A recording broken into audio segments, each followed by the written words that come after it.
부자들은 경제신문을 읽는다 시간입니다. 김권진 차장과 오늘도 다양한 이슈들 들여다보도록 할게요. 차장님 안녕하세요. 네, 안녕하십니까.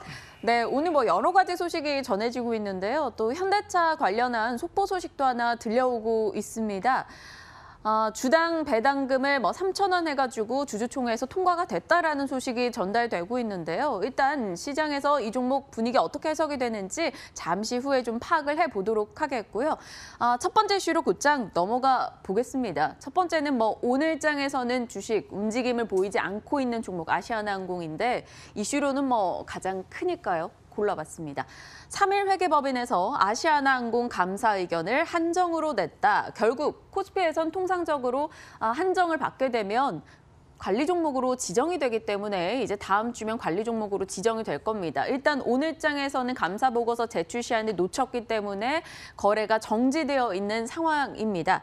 아시아나 IDT 같은 경우는 아시아나항공이 최대 주주라는 이유로 오늘장 급락으로 진행이 되고 있고요. 앞서 많은 분들이 이 이슈를 다루긴 했습니다. 높은 차입금 부담된다, 여러 가지 의견들이 나왔었는데요.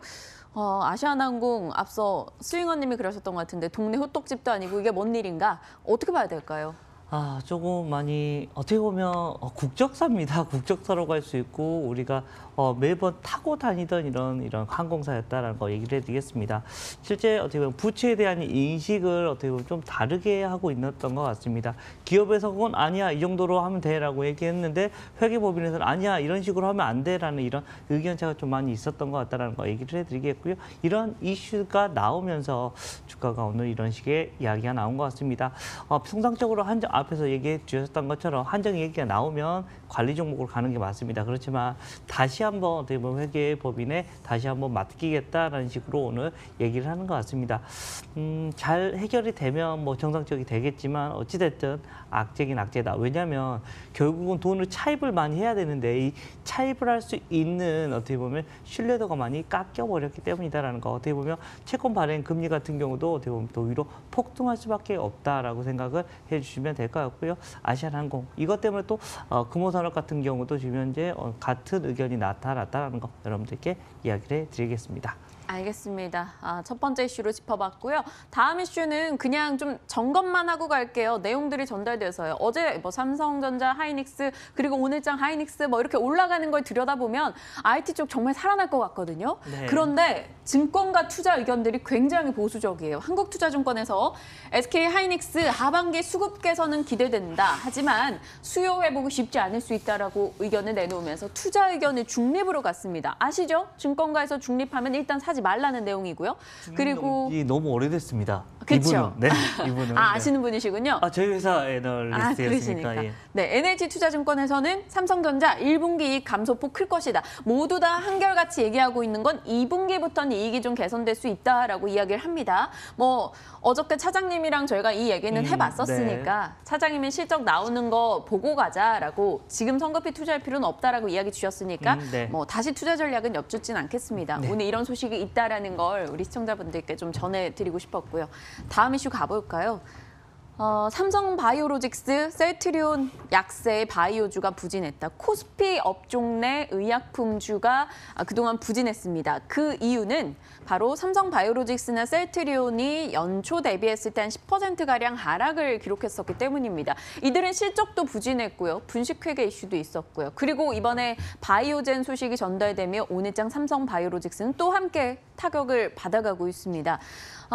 이 글의 주제는요. 제약바이오 소형업체가 유망할 거라는 거예요. 삼성바이오로직스나 셀트리온과 같은 대형주 들여다보지 말고 제약바이오 소형주를 좀 주목하자라는 이야기인데요. 이거에 대해서도 궁금하고요. 삼성바이오로직스, 미국 바이오젠 치매 치료 개발 중단에 따른 영향도 궁금하고요. 그리고 그동안 차장님은 상대적으로 대형 바이오 종목을 보자고 하셨던 입장이셔서 네. 그동안 그럼 안 좋았잖아요. 이거에 대한 차장님의 이거 제가 어필도? 단기적인 이런 이슈를 얘기를 했던 게 아니었습니다. 저는 계속해서 어떻게 보면 저는 지금도 마찬가지입니다. 중장기적인 이런 이슈를 생각을 하신다면 삼성바이오로직스는 계속해서 보셔야 된다는 거 얘기를 해드리겠고요. 그렇지만 반대로 단기적인 게 아니라 난 빨리빨리 하자 그러면 지금 현재 시장에서는 짧은 주식들이 더 많이 움직이고 있는 겁니다. 즉 어떻게 보면 내가 어디에 포커싱이 맞추는 겁니다. 즉 나는 일주일 안에 나는 수익을 내야 되라고 하면 단기적인 종목으로 가시는 게 맞다. 그렇지만 또 나는 중장기적인 투자가 좋아라고 하시면 삼성바이오로직스 괜찮을 것 같다라는 겁니다. 지금 많은 이슈들이 있어서 주가까지 많이 하락이 되어 있는 상황이기 때문에 이 정도에서는 어떻게 보면 조금씩 분할로 매수가 어떻게 보면 들어갈 시점은 되고 있는 것 같다라고 얘기를 해드려야 될 것 같습니다. 이게 맞는 거지. 당장 이거는 아니다. 그리고 짧게 보실 수 있는 종목들은 정말 많이 있다라고 생각을 하시면 될 것 같고요. 그 중에서도 최근 들어서 좀 많이 올라온 주식들, 메지온 같은 경우, 뭐 큐리언트 같은 이런 주식들 상당히 오랫동안 많이 힘들게 했습니다. 그렇지만 최근 들어서는 좀 좋았다. 즉 올라갈 때는 같이 타고 올라가다 그러다가 내려올 때는 빨리 내려올 수 있는 그게 있어야 된다는 거 이야기를 해드리겠습니다. 자기만의 철학이죠라는 얘기를 드리겠습니다. 그럼 차장님만의 철학으로 지금 삼성바이오로직스 저는, 모아가도 된다고요? 저는 좀 중장기적으로 간다면 충분히 가져가셔도 되는 게 아닌가라는 생각을 하고 있습니다. 준식회계 이슈가 뭐 결정이 안 났는데도. 그거 이미 어떻게 보면 이슈들이 거의 다 마무리가 되고 있는 걸로 알고 있고요. 실제적으로 이미 그쪽에서 이미 마무리가 됐던 건데 지금 이제 다시 한번 마지막 어떻게 보면 과정이 지나간다라고 생각하셔야 될 것 같습니다. 네. 일단 삼성바이오로직스 이번 이슈에 대해서도 좀 긴 시각으로 놓고 봤을 때 대응한다면 좀 장기적 관점에서 모아갈 수 있는 시점이다라고 이야기를 주셨어요. 차장님의 이 의견 과연 나중에 저희가 어떻게 해석할지 궁금해집니다. 제가 참 집요해서 우리 차장님이 고생하고 계시는데요. 다음 이슈로 가볼게요. 아난티 오늘장 급락으로 동시효과 때부터 심상치가 않았습니다. 그래서 무슨 소식이 있나 들여다봤더니 2대 주주인 중국 투자회사가 보유 지분 14.6%를 지금 뭐 전체 들고 있는 지분 30%가 넘어간다고 하는데 그중에 절반 정도를 블록딜로 시장에 매각한다라고 시간외로 매각하겠다라고 밝혔습니다. 그동안 차익 실현 관점에서 대응을 하는 거다라고 이렇게 의견이 나오기는 하는데요. 2대 주주가 매각한다라는 이슈는 당연히 주식의 움직임을 놓고 봤을 땐 결코 좋은 이슈는 아닙니다. 어떻게 볼까요? 오늘 외국계에서도 매도 물량이 상당하더라고요. 아마 블록딜이 되고 아마도 14,000원에 이미 블록이 된 것 같습니다. 이런 이슈 무슨 말이다? 14,000원까지는 이런 블록을 받은 애들은 지금 때려도 무조건 이익이다라는 얘기입니다. 즉 그 라인까지는 떨어질 수가 있었던 거다. 네. 지금 현재 뭐 14,950원이니까 지금도 어떻게 보면 그 사람들 블록을 받은 사람들은 이익이다라고 생각을 하셔야 될 것 같고요. 가장 문제가 뭐냐면 신뢰성이 금이 가버렸던 겁니다. 사실은 이런 이슈가 있을 것도 같다라고 얘기가 많이 나왔다. 근데 뭐라고 그랬었냐면 아니야 그럴 리 없어 판다고 안 했어라고 했는데 갑작스럽게 팔아버렸다라는 얘기를 해드리겠고요.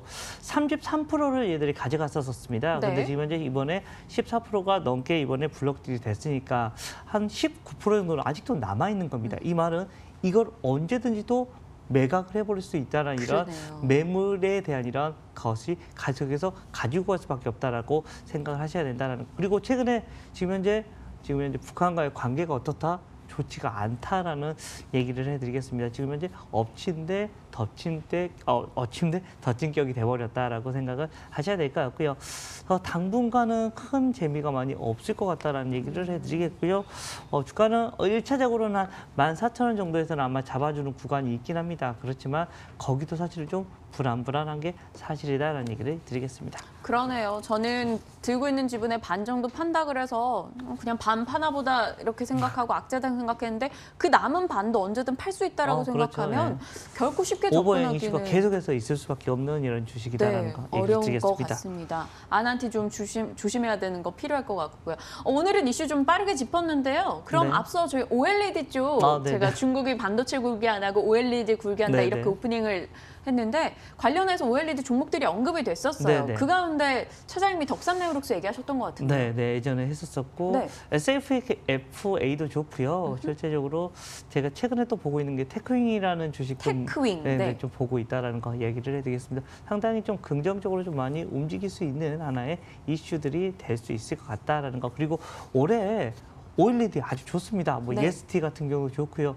제가 계속해서 OLED 얘기를 해드리고 있다라는 거 기억나시죠? 네, 그럼요. 그건 기억하고 있습니다. 계속해서 OLED 여러분들 좀 관심을 좀 많이 가져주시면 좋을 것 같다. 반도체보다는 OLED 쪽에 여러분들이 조금 더 관심을 많이 가져주시는 게 요즘에 어떻게 보면 수세를 좀 더 많이 누릴 수가 있는 어떻게 보면 하나의 이슈가 아닌가라는 얘기를 드리겠습니다.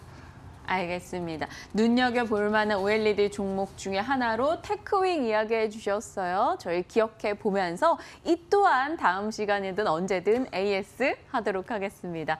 오늘도 경제증권신문면에 나오는 다양한 뉴스들 점검을 해봤습니다. 김권진 차장님과 함께했고요. 부자들은 경제신문을 읽는다였습니다.